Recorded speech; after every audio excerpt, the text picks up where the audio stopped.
말씀을 읽었는데 이렇게 보면 이 말세에 대해서 또 종말에 대해서 이야기하는 말씀 같은데 제가 사실은 오늘 종말론에 대해서 이야기하려는 것은 아닙니다. 그래서 본문을 읽고 이거 좀 종말론 비슷한 말씀인 것 같은데 이렇게 생각을 하셨다면 생각을 버리시고요. 제가 오늘은 예배에 대해서 같이 말씀을 나누길 원하는데요. 마지막 구절에 우리가 읽은 하나님 사랑하는 것보다 더하며 경건의 모양은 있으나 경건의 능력을 부인하는 자는 이 같은 자에게서 내가 돌아섭니다. 이 말씀에 초점을 맞춰서 같이 말씀을 나누길 원합니다. 교회는 세상 사람들과 틀리게 특별히 그 두 가지 예식을 거행하고 있습니다. 여러분들 다 아시겠지만요. 그것을 우리는 성예식이라고 합니다. 천주교에서는 칠성예를 드리고요. 우리 기독교에서는요. 두 가지 성례를 드립니다. 첫 번째가 세례이고요. 두 번째가 우리 아까 이렇게 방금 전에 드린 성찬식입니다. 여러분, 성찬이라는 의미가 무슨 말인지 아십니까? 성찬의 의미가 무슨 뜻일까요? 제가 말씀을 준비하면서 이 성찬의 의미가 무슨 말일까 한번 제가 사전을 찾아봤어요. 이 성찬의 의미가요. 찾아보니까 이렇게 나와 있더라고요. 성스러운 식사. 성스러운 식사. 그래서 제가요, 좀 이렇게 깜짝 놀랐어요. 옛날에 생각해보지 못했는데, 성찬이 성스러운 식사다라고 생각을 해보지 못했는데, 성찬이 말 그대로 그냥 성스러운 식사더라고요. 여러분, 성찬에 대해서 제가 살짝 이렇게 같이 나누고 말씀을 전하고 싶은데요. 여러분, 성찬은 말 그대로 거룩한 식사라는 뜻인데요. 그 식사의 내용은 다름 아닌 떡과 포도주입니다. 떡이 상징하는 것은 예수님의 찢기신 살이고요. 포도주가 상징하는 것은 예수님께서 흘리신 예수님의 피, 보혈을 의미합니다. 그래서 우리가 성찬을 통해서 예수님의 죽으심을 생각하며 경건의 신앙의 모습인으로 어떻게 살아갈지를 우리 계속 우리 자신에게 또 리마인드하고 또 생각해보는 그러한 시간인데요. 이 성찬을 우리가 어떻게 하냐에 따라서 우리의 그 신앙의 모습도 좀 이렇게 변해져 가는 것 같아요. 이 이제 내용에 보면서 다시 한번 우리 같이 한번 나누기를 하고요.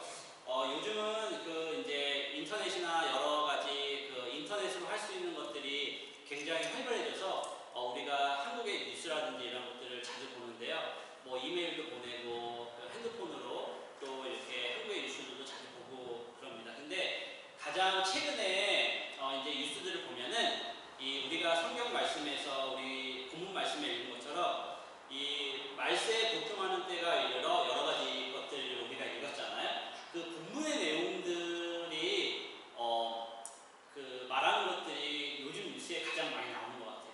뭐 그래서 지금 뭐 말세다 이런 건 아니고요. 예전에도 이 예수님께서 생활하셨던 이때도 이런 일들이 많이 있었지만 특별히 요즘 우리가 살아가는 이 시대에는 뭐 이렇게 SNS라든지 인터넷이 발달이 되어서 그런 것들이 더 이렇게 부각되어 나타나는 것 같은데 특별히 교회에 관한 안 좋은 기사나 성직자들에 대한 안 좋은 기사들이 나오면 이제 그 밑에 이제 댓글들이 많이 이제 달리는 것들을 볼 수 있는데요.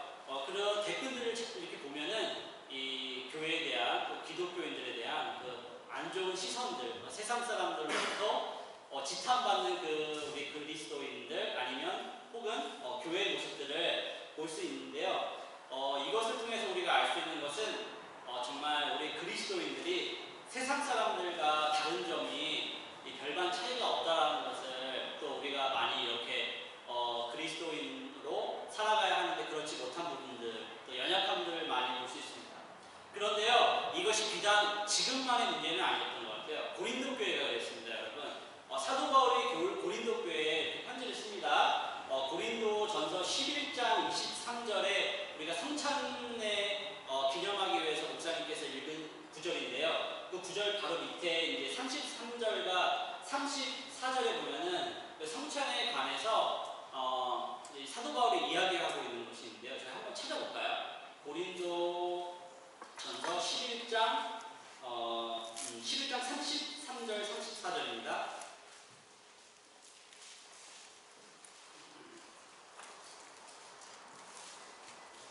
제가 읽어보도록 하겠습니다. 이제 쭉 이제 나옵니다. 목사님께서 읽으신 것처럼요. 식사하시고 떼어 이르시되 이것을 너희를 위하여 내 몸이니 이렇게 쭉 나오고요. 33절에 보니까 그런즉 내 형제들아 먹으러 모일 때 서로 기다리라. 만일 누구든지 시장하거든 집에서 먹을지니 이는 너희의 모임이 판단받는 모임이 되지 않게 하려 합니다.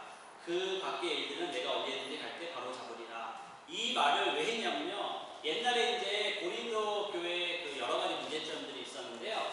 이제 그 가운데 이제 성찬에 관한 또한 교회 예배에 관한 친교에 관한 그 일들이 있었는데 내 형제들아 먹으러 모일 때 서로 기다리라. 옛날에 이제 고린도 교회에도 이제 이렇게 물질적으로 부유한 사람도 있을 것이고 또한 가난한 사람도 있었는데 이 부유한 사람들이 교회 그 애찬 때 옛날에는 성찬이 있었고 애찬이 있었는데 성찬을 먼저 하고 애찬을 이제 예배 끝난 후에 같이 모여서 이렇게 해서 성찬의 둘레 안에 애찬이 있었는데요. 이제 부자들이 좋은 음식을 해갖고 와서 자기들끼리만 먹은 거예요. 그래서 이 가난한 사람들은 교회를 조금 늦게 오거나 음식을 준비하지 못했는데 이 사람들이 기다리지 않고 자기들끼리 먹은 거예요.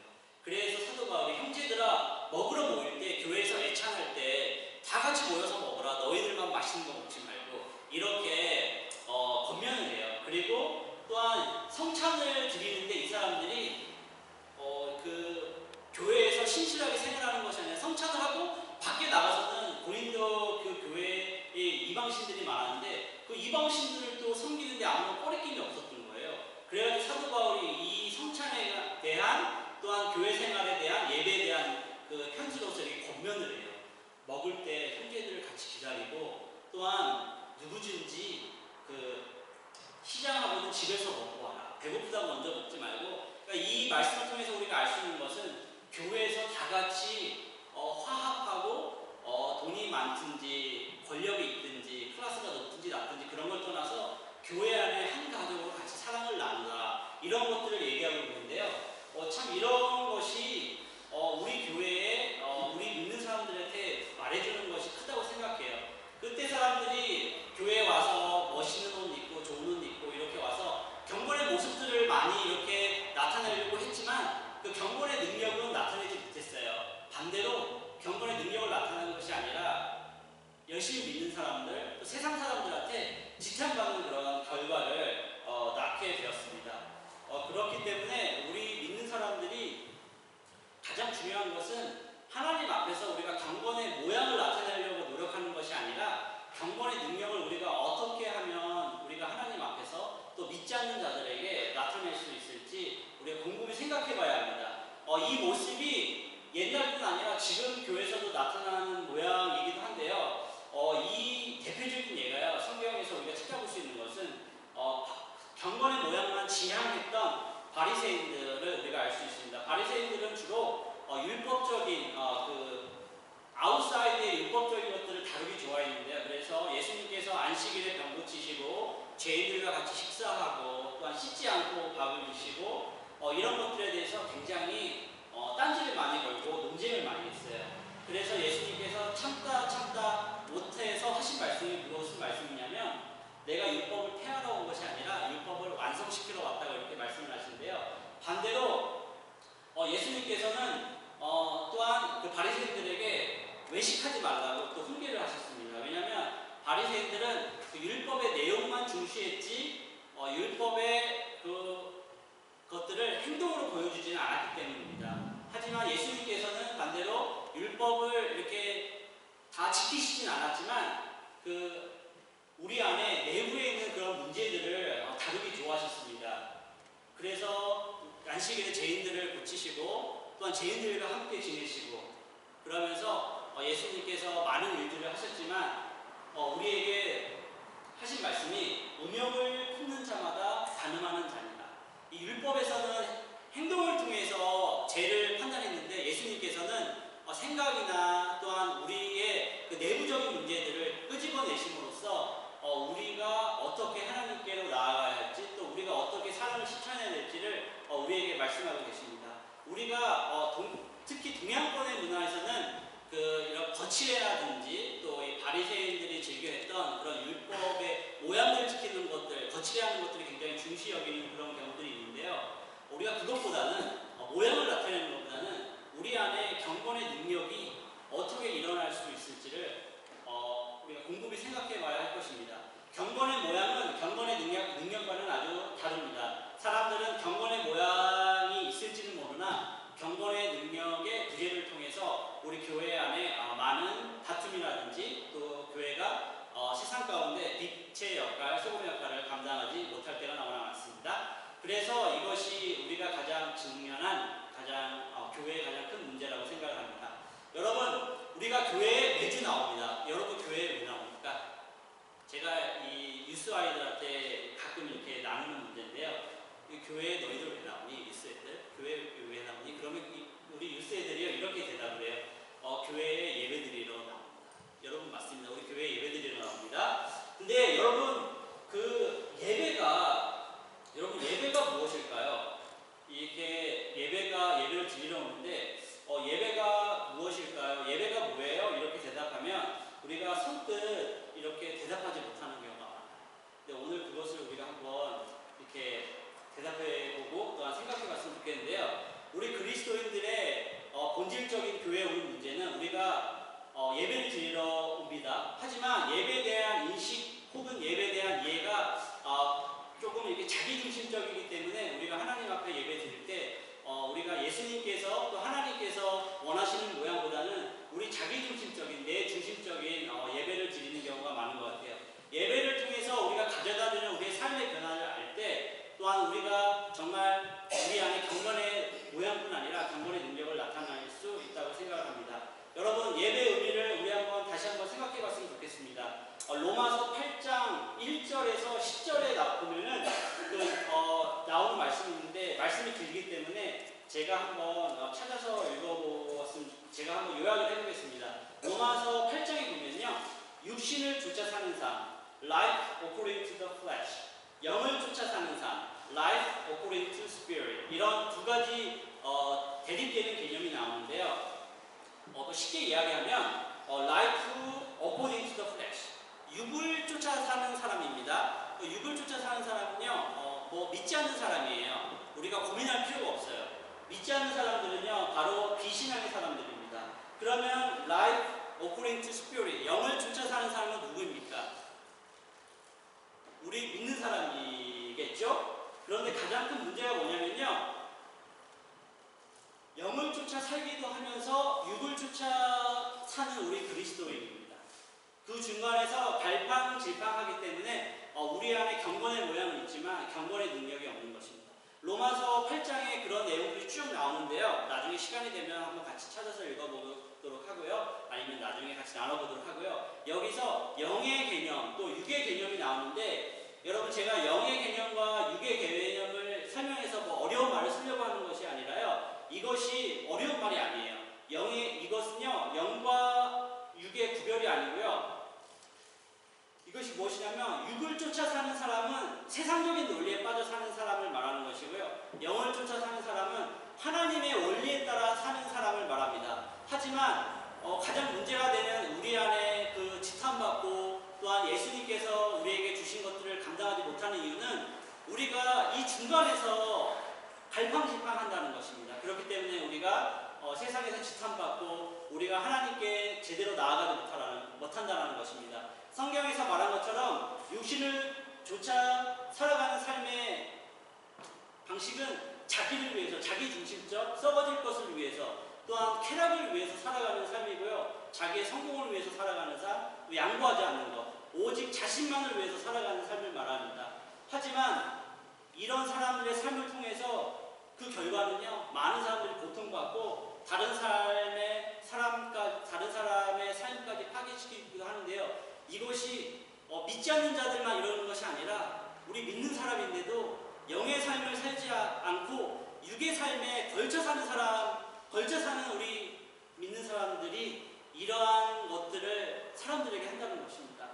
그래서 영을 쫓아 살지만 그 중간에서 고민하고 헐떡이는 우리의 삶을 볼 때 우리가 정말 하나님께 앞에 나아가지 못한다는 것입니다. 하지만 영을 쫓아 사는 사람의 삶이란 고통이 따르지만 자기의 삶을 포기하고 하나님을 위해서 십자가를 지는 삶을 말합니다. 여러분들 이 십자가를 진다는 말이 그렇게 뭐 단순한 말은 아니지 않습니까? 이것이 굉장히 어렵고 또한 무섭고 또한 우리가 깊게 생각해 봐야 할 그런 의미지만 우리가 단순하게 그냥 간단하게 십자가를 진다는 것은 하나님이 말씀하신 것, 예수님께서 말씀하신 것들을 우리가 잘 순종하고 이해한다는 것으로 이해하시면 좋겠습니다. 많은 경우에 우리가 중간의 삶을 살고 있다는 것입니다. 그래서 경건의 모양은 있으나 경건의 능력이 부족할 때가 많습니다. 경건의 능력은 참 예배 인식으로부터 옵니다. 여러분, 예배가 무엇입니까? 예배는요, 뭐 이렇게 기독교 신학 서적에 이 데피니션이 나와 있습니다. 예배가 무엇이냐면요, 예배에 대한 교과서적 정의는 인간과 피조물을 향하신 하나님의 사랑에 대한 인간의 응답입니다. 그 응답으로 찬양을 드리고 기도도 드리고 우리 감사 찬양, 감사도 고백하고 신앙으로 고백하는 것입니다. 이것이 말로는 굉장히 쉽지요. 하지만 진정한 예배의 의미는, 여러분, 예배는 하나님과, 이렇게 제가 설명을 드리면 좀 이해가 빠를 거예요. 여러분들 요즘에 그 기독교 신문이나 서적에 보면 예배 회복이 있어야 됩니다. 우리 영적 회복이 있어야 됩니다. 이러는데 저는 그 말을 딱 듣고요. 이게 무슨 말인지 좀 이해가 안 가더라고요. 도대체 무엇을 회복해야 할까요? 그럼요, 여러분, 예배는요, 쉽게 얘기해서 하나님과 사랑에 빠지는 것입니다. 하나님과 사랑을 회복하는 것입니다. 예배는요, 하나님께 집중하는 것입니다. 예배는요, 늘 하나님과 동행하는 것입니다. 예배는요, 매 순간 하나님께 나의 가장 소중한 것들을 아낌없이 드리는 것입니다. 예배는요, 저의 특권을 주님 앞에 내려놓는 것입니다. 여러분, 그렇게 이런 맥락에서 생각해 본다면, 여러분, 예배는 주일날만 드리는 것입니까? 아니면 월화 수목 금토 주일 모든 일주일 내내 드리는 것입니까? 전도사님, 우리 전도사님 이단 같은데 이렇게 생각하시는 분이 있으실 것 같아요. 자, 예배는요, 주일날 드리는 게 맞습니다. 하지만 예배는요, 우리가 매 순간마다 하나님과 사랑에 빠지는 것이고 하나님께 집중하는 것이고 하나님께 늘 동행하는 것입니다. 하나님께 모든 것을 아낌없이 드리는 것입니다. 위에서 이야기한 것들의 회복이 있어야 하는 것입니다. 하나님과 예배하는 것, 하나님께 예배하는 것은 하나님이 내 중심이 되시며 내 삶의 중심이 되시며 하나님 안에서 내 삶의 의미와 가치를 찾는다는 것입니다. 더 중요한 것은 이것이 내 삶의 방식이 되어서 내가 어떻게 살아가고 하나님을 예배할 때 이 세상 사람들에게 하나님의 사랑, 하나님의 능력, 경건의 능력을 나타낸다는 것입니다. 여러분, 그래서 예배는요, 동사입니다. 예배는요, 행동하는 것입니다. 예배는 움직이는 것입니다. 따라서 우리는 그 영과 육 사이를 쫓는 것이 아니라 영적인 삶에 우리가 매여서 하나님을 어떻게 기쁘시게 할지를 고민해 봐야 할 것입니다. 자신의 물질 축복을 구하기 위한 예배, 정서적 불안을 해결하기 위한 예배, 영적 자기 만족을 체험하기 위한 예배, 또한 자기 자신의 문화적 생활 강편으로 드리는 예배, 사람들과 교제하기 위해서 드리는 예배, 이것들 하나님께서 기뻐하시지 않는 예배입니다. 여러분, 경건의 모양만 나타내는 예배지 경건의 능력을 나타나게 하는 예배 아닙니다. 여러분, 예배는요, 하나님과 나와 1대1의 관계입니다. 여러분, 그래서 내가 하나님을 어떻게 기쁘시게 할지, 하나님과 어떻게 동행하는 삶을 살아야 할지를 깊게 생각해보며 영의 삶을 쫓아 살아갈 때 우리 안에 영의 삶, 또 하나님께 예배드리는 삶을 우리가 살아갈 수 있을 것입니다. 여러분, 창세기에 보면은요, 하나님께서 천지 만물을 창조하시고 또 하나님이 지으시던 일곱째 날이 이를 때 지으시던 일이 다음으로 일곱째 날에 안식하시니라. 하나님께서 일곱째 날을 복주사 거룩하게 하셨으니 이는 하나님이 그 창조하시며 만드시던 모든 일을 마치심에 이날 안식하셨습니다. 일곱째 날을 복주사 거룩하게 하셨다. 요약해 보면요, 하나님이 태초에 천지를 창조하시고 천지 만물을 다 이루시고 일곱째 날을 복주사 거룩하게 하셨다. 여러분, 예배 첫 번째 의미의식은요, 하나님을 전지전능한 창조자로 인식하는 것입니다. 알다시피 여러분, 창세기 1장은 천지 창조에 대한 이야기인데요. 우리가 기독교인이 되었을 때 우리 창세기 1장을 통해서 하나님이 천지를 만물하신 계실까라고 고민하시는 분들이 많이 있잖아요. 그리고 그 단계를 넘어서 우리가 신앙이 되는데, 우리가 가장 큰 넘어야 할, 또한 우리가 우리 마음 가운데 받아들여야 할 것은 천지창조, 하나님께서 이 세상 모든 만물의 창조자이시다라는 것을 우리가 받아들이는 것입니다. 거룩게 하셨다, 거룩게 하셨다. 예배란 이런 하나님 앞에, 창조자 앞에 우리를 재정리하는 것입니다. 그 재정리한다는 게 무엇을 이렇게 차곡차곡 정리한다는 그런 의미가 아니라 거룩해 하는 우리의 삶. 여러분들, 우리가 어떠한 삶을 살고 있습니까? 우리가 6일 동안에 밖에 나가서 생활을 합니다. 그 밖에 나가서 생활할 때 우리가 하나님 안에서 예배 드렸을 때 그 삶의 모습이 하나하나씩 깨져가는 것을 우리가 느낄 수 있습니다. 인간적인 차원에 젖어들 때가 많고, 또 업무로 인해서, 인간관계로 인해서 우리의 그 영의 삶에 살아가야 하는 그런 기본적인 것들이 깨어지고 육의 삶을 살아갈 때가 너무나 많습니다. 또한 우리가 세상의 힘에 이끌려서 세상 원칙에 빠져서 살아갈 때가 너무나 많습니다. 그 일주일 동안의 생활들을 가만히 보면 그런 것 같아요. 저도 전도사로 이렇게 사역을 하고 있지만, 저도 밖에서 일을 하는데 일하면서 제가 교회에서 보지 못한 저의 연약한 모습들을 많이 보는 것 같아요. 저희 직장 동료도 저와 같이 교회를 다니는데요. 그 교회에서 보는 모습이나 또한 직장에서 저의 모습이 틀릴 경우가 많이 있어요. 그러면서 저의 연약함을 많이 보면서 제가 많이 제 자신에게 실망을 하는데요. 우리가 6일 동안 세상에 살 때 은연중에 하나님의 논리, 하나님께서 거룩해 하셨다, 하나님께서 우리를 거룩하게 하셨다라는 것에 대한 것들을 잃어버리고 세상적인 논리에 빠져 살 때가 너무나 많아요. 이해타산적으로 살고 남에게 상처 주고 그럴 때가 너무나 많은데, 우리가 예배를 통해서, 우리가 주일날 하나님께 드리는 예배를 통해서 우리가 이런 것들을, 우리의 삶의 모습들을, 6일 동안 살았던 그런 삶의 모습들을 하나님 앞에 재정리하는 것이 저는 예배라고 생각을 합니다. 여러분, 제가 예배에 대해서 여러 가지를 말했는데, 그러면 예배가 정말 무엇입니까, 여러분? 예배란 하나님께 나와서 우리의 혼돈된 마음, 우리의 무질서로 가득 찬, 죄악 가운데 가득 찬 우리의 마음을, 우리의 죄를 하나님 앞에 나와서 짜내는 것입니다. 어떻게? 예배로, 찬양으로, 기도로, 고백으로, 신앙 고백으로, 하나님 사랑합니다라는 그런 고백으로 하나님께 짜내는 것입니다. 처음으로 돌아가서 예배란 인간과 피조물을 향하신 하나님의 사랑에 대한 인간의 응답, 우리가 그 응답으로 찬양, 기도, 감사, 신앙 고백한다고 그랬는데요. 바꿔 말하면 예배란 6일 동안 세상에 살면서 하나님의 창조 질서를 망각하고 세상적 가치관에 따라 그 삶에 혼돈된 것들을 우리가 버리고 하나님 앞에 다시 가지고 와서 하나님은 우리를 거룩해 하셨다라는 것, 하나님과 우리가 동행하는 삶을 살아야 한다라는 그런 것들을 재정돈하는 것입니다. 그래서 예배란 우리가 세상 가운데 살면서 세상의 가치관을 따르지 않고 하나님의 섬김을 통해서, 하나님과 교제함을 통해서 우리의 삶을 재정돈하고 세상 가운데서 육의 삶을 쫓아 살아가는 것이 아니라 영의 삶을 쫓아 하나님의 가치관을 쫓아 살아가려고 노력하는 것입니다. 우리가 이렇게 살아갈 때, 우리가 세상 가운데서 우리가 재정돈된 삶을 살아갈 때, 영의 삶을 쫓아 살아갈 때 우리는 경건의 모양뿐 아니라 경건의 능력을 겸비한 그리스도인이 될 수 있다고 생각합니다.